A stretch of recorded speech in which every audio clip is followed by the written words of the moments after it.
All right, so hi, welcome. My name's Stephanie, and we're with PD Active here. Today and for the rest of February, we are going to be doing gait-focused work specific to this group, Parkinson's. And what that means for me in my programming is bringing in elements of course, hip rotation, trunk rotation, reciprocal movements like connecting your arm to the opposite lower limb and things of that sort. So kind of big motor things like that. And then also bringing in neurological hacks, I say, bringing in your eyes. What do your eyes do when you're walking? What is your cerebellum, that little brain on the bottom of your actual brain? What does that need in nourishment to have coordinated movement for gait? Things like that. So this month, we're going to be working on all of those things and probably more as they come to me. You're going to need a chair and you're also going to need a dish towel. Okay. So we're going to start with a few preps in our body to help bring our sensory awareness in and to bring our brain into the equation. Oh, but even before that, of course, we need to do a gait assessment. Okay. A self gait assessment. So go ahead and stand up if you're not already there. Have your normal stance, look down at your feet. Hopefully you're not wearing shoes. I always forget to mention that at the beginning of class. I prefer no shoes in this class. And ideally no socks as well. And just kind of take a moment to see how you feel just in your standing position. You can do a quick body scan.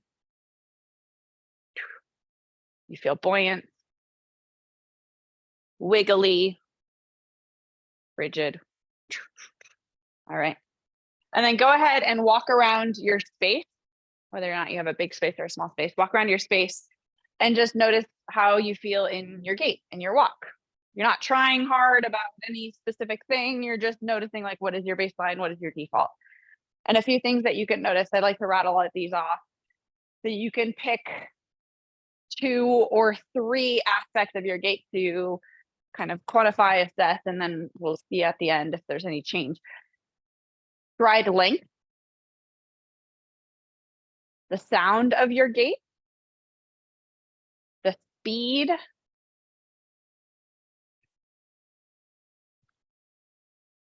where your heel or your foot touches the ground when you walk.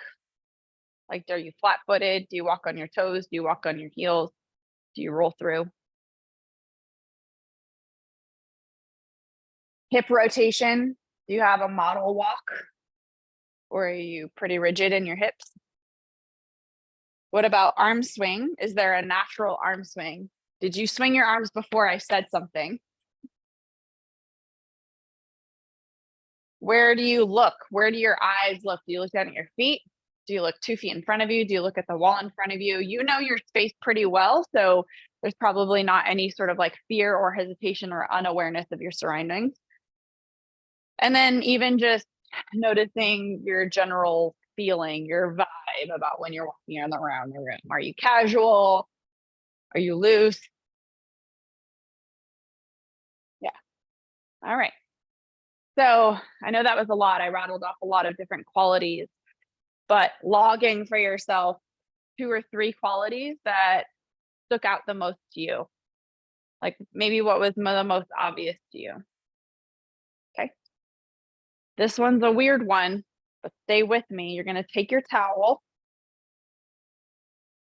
and holding it on both ends. I'm just going to come close to the camera. We're going to pull that towel and place it behind your neck like you're at the gym. Yep. And you're going to rub. Don't give yourself a towel burn, but just a little bit of rub. Good morning, Deborah. And what this is doing is stimulating the cerebellum. Cerebellum is your mini brain that sits right below your actual brain, and it is responsible for coordination. And when we rub the back of our neck like this, it stimulates the skin and the nerves just below the skin, and those nerves are very close to that cerebellum. We're waking up all of that. Not to mention too, this area. Okay, I'm starting to get a burn. We can stop that now. This area, we're gonna now use our fingers and stroke, pull the skin on the back of your neck to one side, kind of right below your hairline. And some bonus points here, if you grab like all the way back, so it's almost like you're gonna grab your opposite ear, grip that little climber grip with the fingertips. As you pull to the other side, you're gonna take your eyeballs to look at the elbow. Your skin's getting pulled one way and your head is turning that same direction in counter. Okay, and you're gonna do 4 passes on each side. So pulling and looking. You have a lot of blood vessels, lymph, nerve channels that run down the back of your neck. And we know that our brain controls all. So if those channels are fluid, if we can let the channels and the information go run up and down those portals easily, we're going to have a better chance of that communication going from our brain to our body and our body to our brain. Keeping that space. That space clear. Let's switch to the other side if you haven't already. 4 times in each side. And I don't know about you, but sometimes if I'm on the computer for too long or like on my phone, I'm like this, right? So like this part of your neck is getting not having space, right? So we're kind of countering a little bit of that right now. I mean, how much can we really do is like 10 hours of that versus 30 seconds of this? I don't know, but you know, a little bit goes a long way, I think, when it comes to these neurological interventions. Good, good. Last one.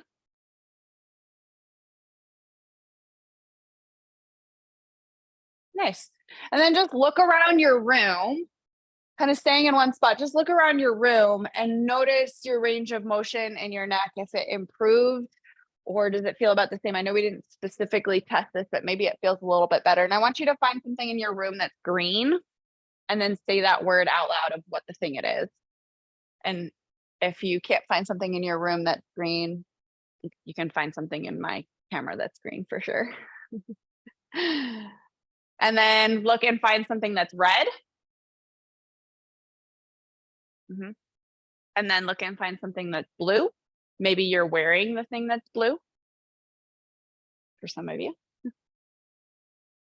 And looking into finding something that is yellow. Oh, actually, I have something that's yellow. Weird. Oh, wait, that's orange. All right. That sensory awareness of your environment gets you more comfortable in your space. And I know that that is your space. Gets you more comfortable in your space, and your nervous system feels like it's just a little bit more like, hey, I know what's going on around me. I can work a little bit freer. Okay. We did a little bit of our neck. We did a little bit of our visual system. We're now going to take it down to the other end of our body and go down to our feet. So if you're not already standing, make sure you're standing back up. We're going to give our feet a little bit of mobility here. Take the top of your foot and go ahead and let's go toenails down. Now in this position, you're in a single leg balance position. So if you need a wall or the chair, that's why we have the chair too. If you need that kind of whoop, Janet, give me a thumbs up. You good? Good, awesome. All right, so feet, toenails down. You're just gonna let your foot go from side to side. And kind of a close-up version. You're rolling through the top of your foot. You're stretching your toes. And this allows you to have a better point, right? You know how I'm always saying point your toes. This is also important for being able to push off behind you and gait, yeah. All right, switch to the other side.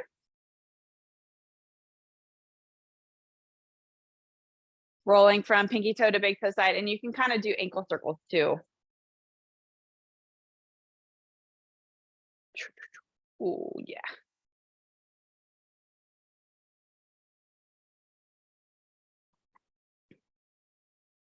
Very nice.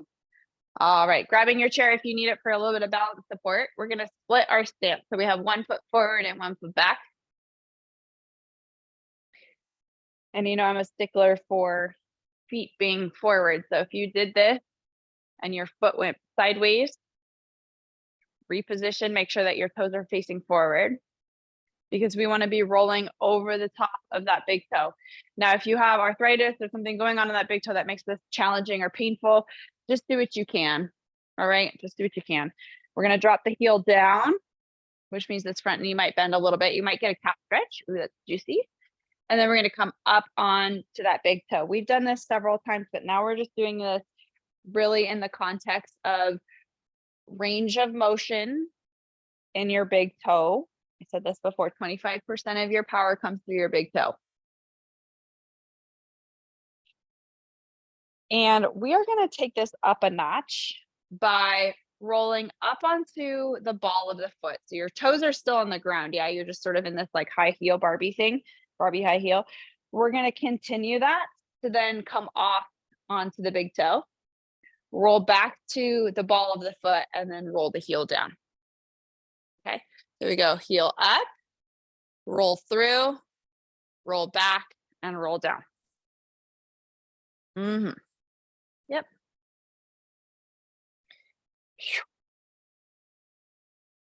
Nice. Let's do 2 more.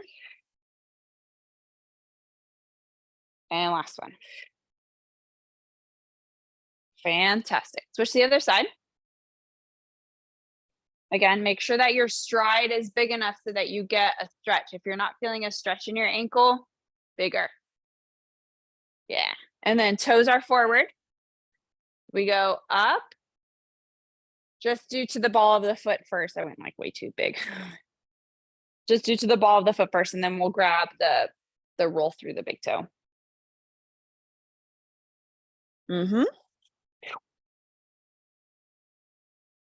Nice. Let's do 2 more. And then start adding in that extra bit of toe rolling and rolling back down. Yeah. Toe rolling. Nice.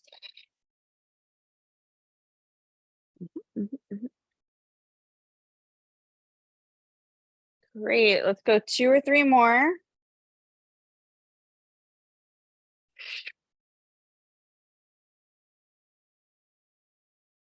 Awesome. And then release out. All right. I want you to do 1 lap around your room. I know that was just kind of our warm up. See how your gait feels. If there's anything that you notice, kind of check that box. And then make your way down to the floor. Let's see. We're not going to use the chair for a bit, so you can kind of slide that out for out of your space. And I'm going to bring this, or actually, I could just come a little closer. I don't know. All right. So getting settled on the mat, you're going to be on your back. This is Stella. She's my backup dancer lately. In like every class, she's making an appearance. All right, so we're on our back here. Palms facing up, feet about mat width apart. And once you're down there, you're just gonna let your knees go from side to side. This is sort of our holding pattern because it feels really good. And it's really great for hip rotation, trunk rotation, all that kind of stuff. Okay. So today's class, yes, we're going to be working on gait throughout the entire month, but today's class, we're primarily going to be talking about hip rotation. Hip rotation. So when I'm talking about hip rotation and gait, I'm talking about like the model walk. Like if y'all have seen like power walkers before, they're like, it's all in the hips, it's all in the hips, right? So that's going to be our key today. And I think it's important for us to understand first, in case it's not clear, what is your hip? What is your hip? Okay. Your hip, if you put your fingers, you see your knees are bent. If you put your fingers in that crease, like where your front pocket would be, and you lift your knee up, that is your hip. So if I were to say, put your hands on your hips and you did this, that's inaccurate. Hands on your hips would be here. Okay, this is kind of like a colloquial phrase we say, right? But your hips are actually here. So when we're talking about hip rotation, we're talking about how well can your femur spiral in its socket. Okay, or the same thing is how well does your pelvis spiral on top of your femur. That kind of makes sense? Starting to get this idea. So come on down here. I'm just going to focus on the former first. So we're going to focus how well can your femur spiral in its socket. So we're going to bring your right leg into tabletop position. And you can put your right hand on your side for a little bit of feedback there. And I want you to rotate your thigh so that your heel goes on top of your left thigh, left knee. So this is like a figure 4 position. Nice. That's external rotation. Your thigh, the top of your thigh went externally or outside of your body. Now, if we did the opposite of that, this one's kind of hard. Maybe you need to use 2 hands to help you. You're going to rotate your thigh so that your heel goes out to the side. Out to the side. That's internal rotation. And sometimes you're like, okay, I need to like kind of do that with my hand. Like, whoa, there's not a lot there. Let's do between the two of those. External rotation, which is a figure 4 position or sort of like cross-legged position in the chair. Yep. Internal rotation is where the heel goes to the outside. And that seems to, even in myself, but in general, that seems to be a lot harder for people. Go ahead and move between those 2 positions. Internal rotation, external rotation, internal rotation, external rotation. And maybe you get a little bit more range of motion as we're just getting awareness of what this is. Good. Last one. We're going to stay on the same leg. We're just going to experience that in a different way. Different way. Bring your foot down on the floor. You're going to let your knee drop inward towards your left. So the knee drops inward and the knee drops outward. This is also internal rotation, external rotation.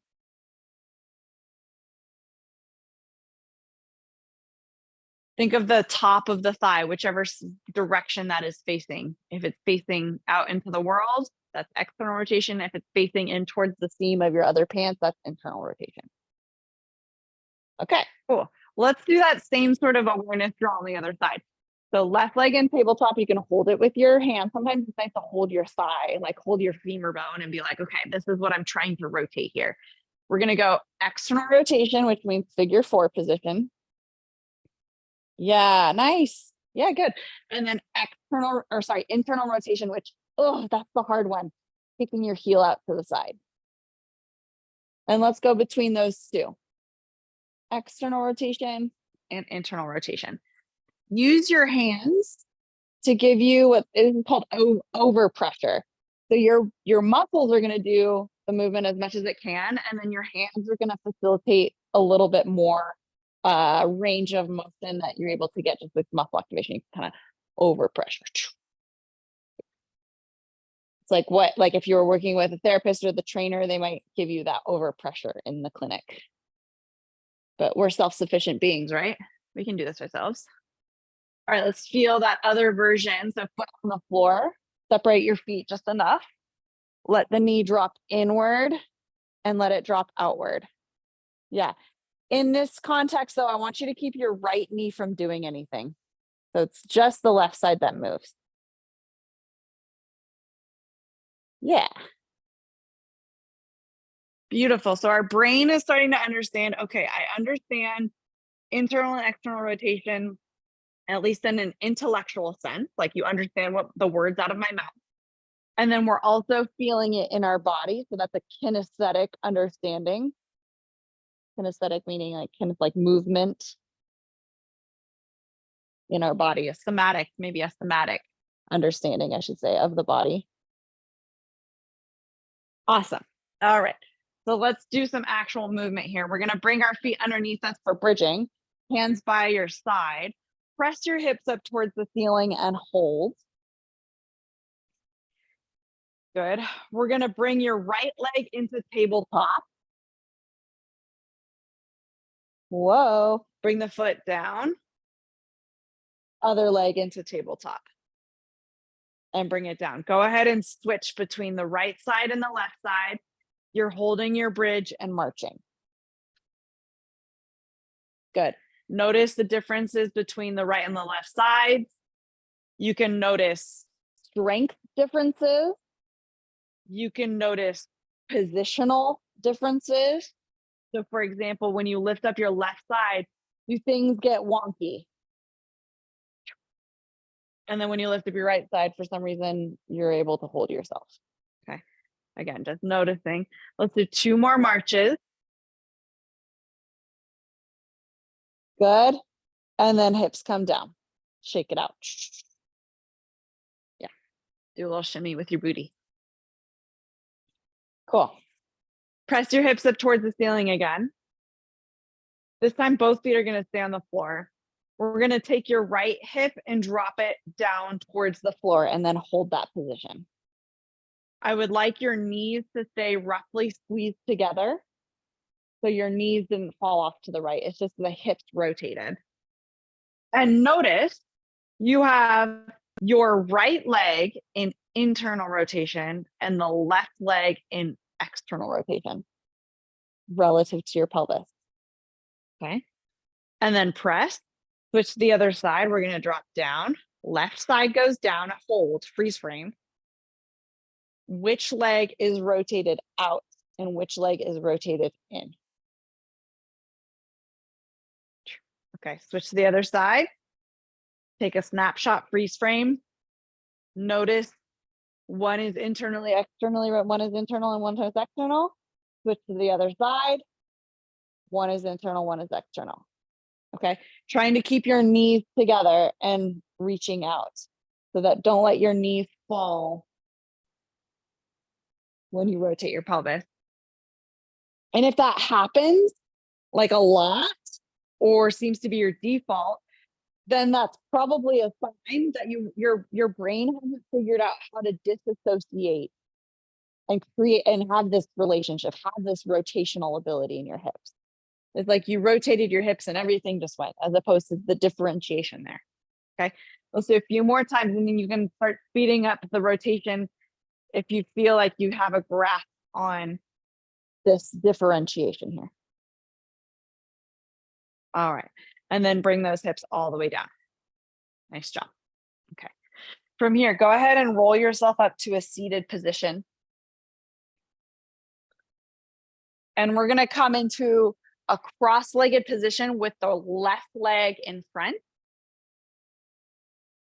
And then just for those of you that are like, if you get in this position and you're like, oh my gosh, I can't hold myself, sit on a pillow or two, all right, to give you a little bit more space in your hips so that you can sit.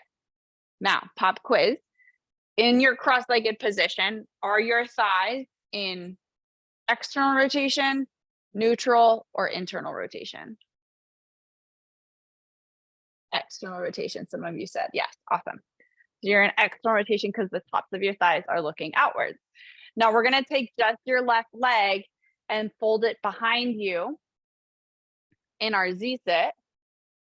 And some of you, this is new, so I'm just going to kind of go over the points of this. We want your laces down here. And again, if this feels inaccessible, try the pillows underneath you. And if you need more than 2 pillows, keep adding pillows until it feels good. So now we have external rotation on this side and we have internal rotation on this side. That's why I love Z-sit so much, because it gives us this stretch here. Okay. Place your hand out to the side and we're going to work on now activation in your internal rotation. So you're going to press the hip forward and it's going to come to the opposite knee. That sort of intensifies the internal and external rotation. And then let your hips sort of settle back down. And if you can take your hand off to do that, go for it. All right. So we're going to go hip to opposite knee pit. Feel some glute activation in the back of your body. And then return. There we go. Perfect. It's like you're turning your belt buckle to go in that direction on the diagonal. Or this loop of your pants, it's going that way. Yeah. Someone's pulling on your pant loop. Yeah. Maybe not so much that you get a wedgie, but something like that. Yeah, nice. Let's go that 2 more times. Excellent. We're going to switch the legs around. So let's come into your cross-legged position. Again, recognize external rotation. And then we're going to bring the right leg behind us. Have your foot facing down. Now we have our right leg in internal rotation and the left leg in external. You see this? And then we're going to do that same thing. Belt loop, opposite direction, and then settle the booty meat down. It's like I put I don't know why I thought of a pie. I'm just going to roll with that. We put a pie underneath your butt, and I want you to squish the pie. Whatever, that's what it is. So belt loop, opposite direction, and then squish the pie. Good.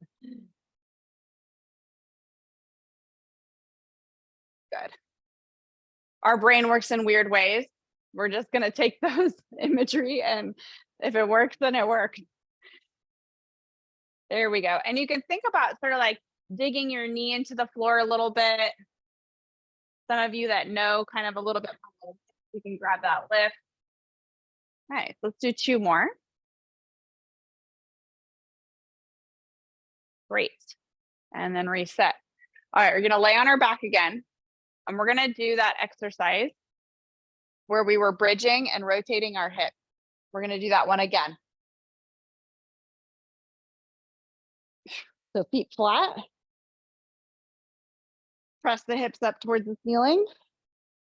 Again, the knees are going to stay relatively narrow. Rotate one hip down to the ground, press back up. Rotate the other one down to the ground and press back up. Yeah. And maybe after that Z-sit drill, I don't know, maybe one of you feel, I'm happy if one of you do, it feels good. It improves either your mobility in that movement, your awareness, your understanding of what I want you to do. I see a lot more movement going on now than I did before. Good. Let's go 2 more. And last one. Perfect. Articulate down and release. Go ahead and rock and roll yourself up to a kneeling position. So transition yourself all the way up to kneeling. I'm not going to break that down for you today. However you want to get there, kneeling position. All right. I want you to take your thumbs and you're going to reach them out in front of you. Kind of at like a 40, like not like that, but yeah, kind of like out to the side a little forward. We're going to keep our head still. For those of you that know this drill, we're going to keep the head still and we're just going to take our eyes to the left thumbnail and the right thumbnail. The left thumbnail and the right thumbnail. And you might need to adjust where your hands are in order to not move your face, your head. Like I was really ambitious. I started like really wide and I noticed that my ponytail was starting to wiggle. That means I was moving my head. So I went a little narrower. And I want you to focus your eyeballs on your thumb before you flick your eyes to the other side. So not just like bouncing, like we're not in a roller coaster here. We're trying to focus. Good. We're going to do that 2 more times.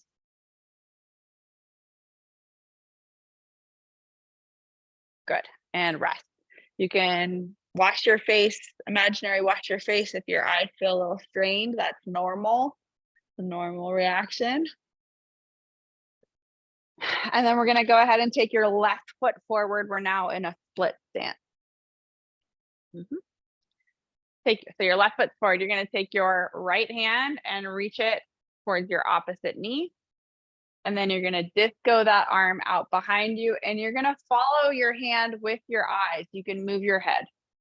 We're going to go back behind you, down to your knee. Back behind you, down to your knee. All right. Now, I want you to imagine that you have, again, these things come to my brain, whatever. A little leprechaun is sitting on your knee. You're taking that leprechaun and you're putting it on a shelf that's behind you, a high shelf. Okay. Leprechaun, I realize it's not even March, but again, that's what came to my brain. I just say it out loud. Leprechaun, grab it, place it on the shelf. Are you grabbing it from its shoulder, or are you grabbing it from its head or its chest, its shirt?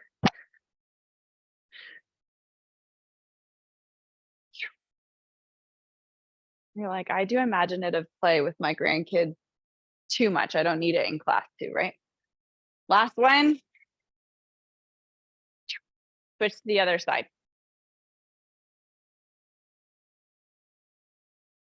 All right, same thing here. We have right foot forward. Left hand is gonna grab the leprechaun. Place it on the shelf behind you. You have to look and see that that leprechaun made it. Don't trust. There you go. And I want you to actually touch your knee too. Make a contact there. Steph, so it is Groundhog Day. So I was grabbing a groundhog. Oh, I love that. Yes, thank you. I didn't even, I could have done something really funny with Groundhog Day today. Thank you. Groundhog up on the shelf. What do we know what the groundhog said? More winter or no? Okay. Maybe 3 more, 2 more, and last one. Good. And release. We're going to bring that knee down. Okay. We're going to play with internal and external rotation again, but in this kneeling position, because we found it in our laying down position, but we're trying to figure out how this applies to gait and walking. Yeah. So in your kneeling position, I want you to go in a wide stance. And I understand that if you're on a sticky yoga mat, this might be challenging. I'm just going to turn around so you can see. So I want you to slide your feet apart. And if you need to sort of like walk your knees in, which now means you're in internal rotation, yes? And then slide your feet together. And again, you may need to kind of like hobble the knees out, but now you're in external rotation. So internal rotation, external rotation, internal rotation, external rotation. 2 more. And last one. Good. Now, go ahead and bring your feet back together. We're going to do now one side is internal and one side is external because that's what happens in gait. So it's going to be something like this. A swivel, swivel, swivel, swivel. And I think last week we were playing with this big alligator tail behind us, yeah? You can think of your feet as your alligator tail. It's like, I'm going to swivel my tail that way, and then I'm going to swivel my tail that way.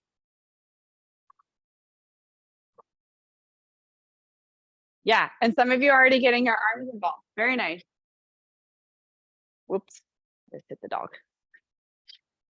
Yeah, nice. Good, good. Let's go 2 more. I'm getting rug burn. Good, and rest. Bring it back in.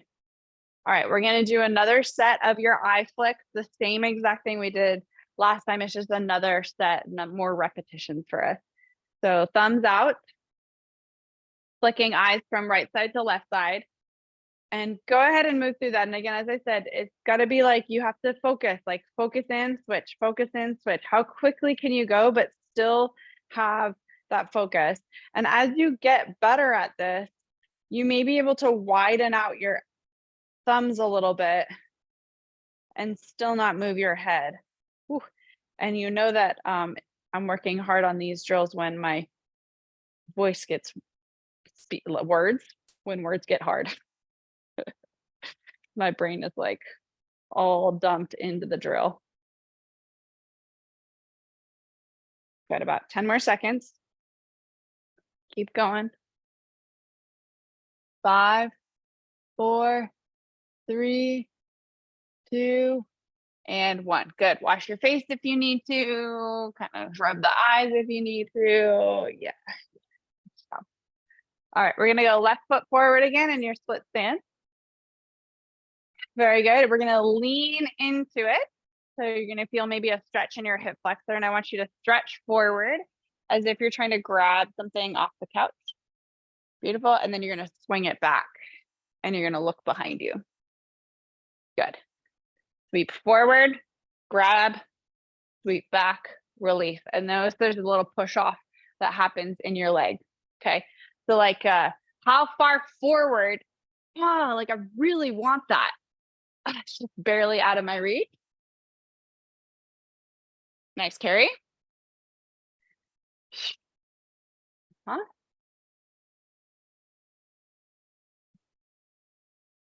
Good. 2 more. And last. Good. Switch to the other side.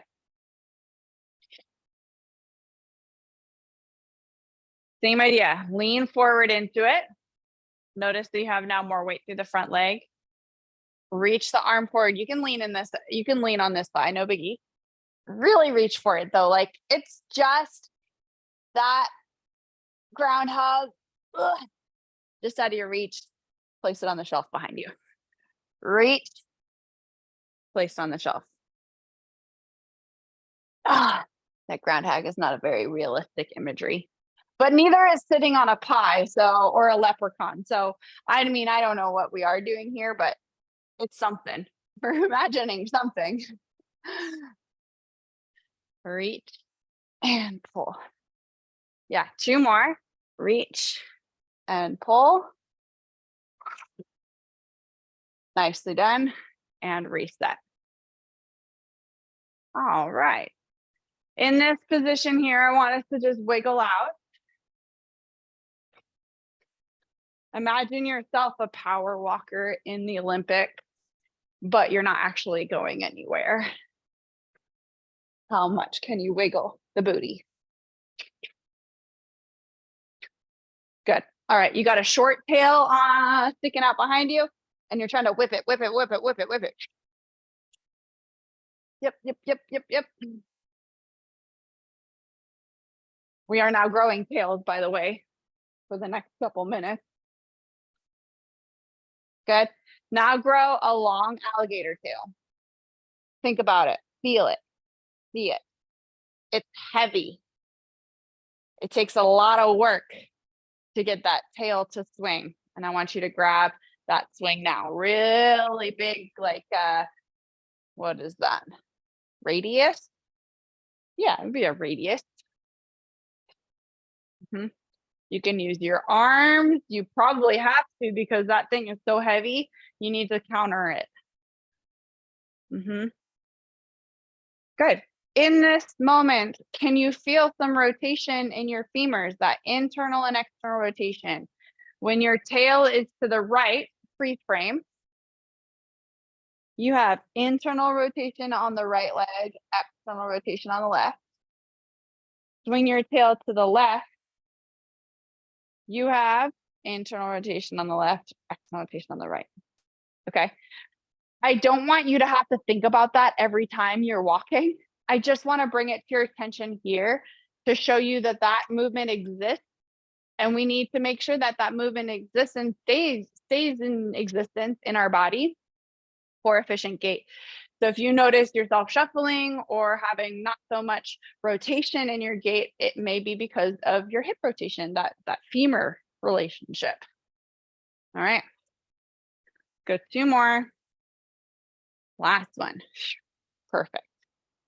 We are going to stand up. Go ahead and bring yourself up to standing. And we're going to do a few drills standing, and we're probably going to come back down to our knees as well. So you're going to get some up-down practice too, which is never a bad thing. All right, using your wall or your chair if you need to. If you are using a balance prop, I want you to hold your balance prop in your left hand so that we can all be on the same page here. All right. You are going to then stride your left foot back behind you. And it doesn't have to be a super big stride this time. You have your chair or your prop in your left hand and your left foot is behind you. All right, so you're gonna rock back into your left foot, maybe the heel drops down, and your hips are gonna go in towards your chair or the wall or towards the left. Hips go to the left, sort of like rotated.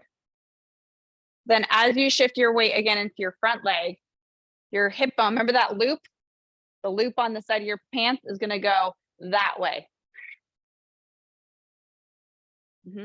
And you're gonna push off your toe to make it happen. So it's dropping back, kind of go sassy, and then push off, belt loop goes to the opposite side. Yeah. Ooh, let's do it. A draw sword motion. Grab the sword, pull it out. Yes. Draw sword, hip goes across. Nice. And you're gonna start to feel how if you pop up on your toe and you pivot on your toe a little bit, that movement becomes quite fluid. And then we have some internal and external rotation in our thighs as well. Last two. And one. Love it. Switch the other side. So you're gonna have chair or wall through the right arm. Right leg goes back. Start small and then add in. All right. You're gonna let the heel drop and the hips rotate in towards your chair, your wall, or to the left. I'm sorry, the right side. Belt buckle loop goes across and we have our sword. Yeah. And you've pivoted off of that foot. Replace the sword. Banish the sword. Yep. Go for it. Nice. Keep going. And I want to see some pushing off of those toes because we warmed those up at the beginning of class. Yes. Nice. And even when your sword goes back in your pocket, keep your tall posture. You're not getting small down there. You're just rotating. Yeah. Last two. And last one. I'm on the opposite side. Nice. Great job. We're not done yet, but I want you to just take one lap around the room, just sort of like reset your brain. And if you have any immediate feedback or notes that you want to talk about or that you want to note, go ahead and note them. Good. Okay, we're going to do that same drill again. I'm going to grab the chair. Honestly, I was a little lazy last time. So we have the chair in our left hand. We have our left foot back. Okay, we're just gonna break this down because we got the big idea. Now we're gonna like see what happens. So when you drop your heel and you rotated your hips towards the chair, notice how much rotation is happening. So you have a lot of internal on the left side, internal rotation. Your right leg is externally rotated relative to your pelvis. If you look at like where your pelvis is facing and then where the thigh is facing. Then when we pulled our sword, what happened? We have now internal rotation on your right, external rotation on the left. Okay, let's do that drill again. And you can just maybe start to feel, okay, I want to feel like if you do it, 120%, you might get a stretch. That's where I want you to even go. I want you to go past what you actually need in gait, like, right? So if we're going past when we're intentional about it, then maybe when we're not intentional about it, we'll get 90% of the way there or 100% of the way there. Okay. Good. Keeping your chest up. Now I challenge you, find something in front of you and only look at that thing while you're doing the draw sword. Now we're bringing in visual vestibular. Let's go 3 more. Pushing off the toe, heel goes down. Very good. I think this is the last one. Awesome. Switch the other side. How did that eye gaze change it a little bit? Did it make your movement smaller, bigger? Kind of changes things when you bring the eyes in, right? We know that. Okay, slide the leg back quick little awareness. Rotate in towards the chair or the right. Notice, oh yeah, there's like, I'm like an Egyptian, like, you know, the hieroglyphs. I'm like, okay, that's what we're looking for. And then we go across. Drop in and across. Drop in and across. Good. And then I'll add this already. If you feel like you can add another layer to it, I gaze forward the whole time and try to achieve that same range of motion that you had. It's a little harder because you're like, oh, I have to turn my head. I have to turn my eyeballs in their sockets. Good thing we did some neck mobility and eyeball warm-ups before this. You're seeing how it ties in. Good. 2 more. And last one. Awesome. Nice job. From here, I want you to just do a roll down. Bring your hands down to your toes. Roll yourself up nice and slow. If you get vertigo, find another just random stretch to do. Unrelated. Just whatever. Random stretch. Last one. Good. All right, we're going to walk around the room. This is our final assessment. Do we expect magic? Maybe. Is that realistic? Probably not. But hopefully some little things changed. And depending on how body aware you are, the more keen your awareness is to those changes, the more acute you can notice them. So I asked you to check or note the 2 to 3 aspects of your gait at the beginning of class. Did those things change? Meaning, are they different? Better, worse? Like, did they change? And then can you put a qualifier on how they changed? Did they change in a positive way or a negative way? Or you're just like not really quite sure what's supposed to happen. You just notice that they changed. All right. Cool. Go ahead and come to your center spot. And if you would like to sit down for the final reflection, feel free to come all the way down to the ground if that feels right for you. You can sit in your chair, whatever feels good. You can lie down, find something that feels relaxing for you because your brain just worked for 50 whole minutes. And you're like, whoa. And I just want to give us 1 full minute, 60 full seconds to be quiet and reflective, and you can let your brain go wherever it needs to go.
Take 1 more breath in. Well, and exhale. Hopefully you continue breathing, but that was a more directed one cycle of breath. Give yourself a round of applause. I'd love to hear what you thought about today's class. I'm going to just turn off the recording and you can make sure you unmute your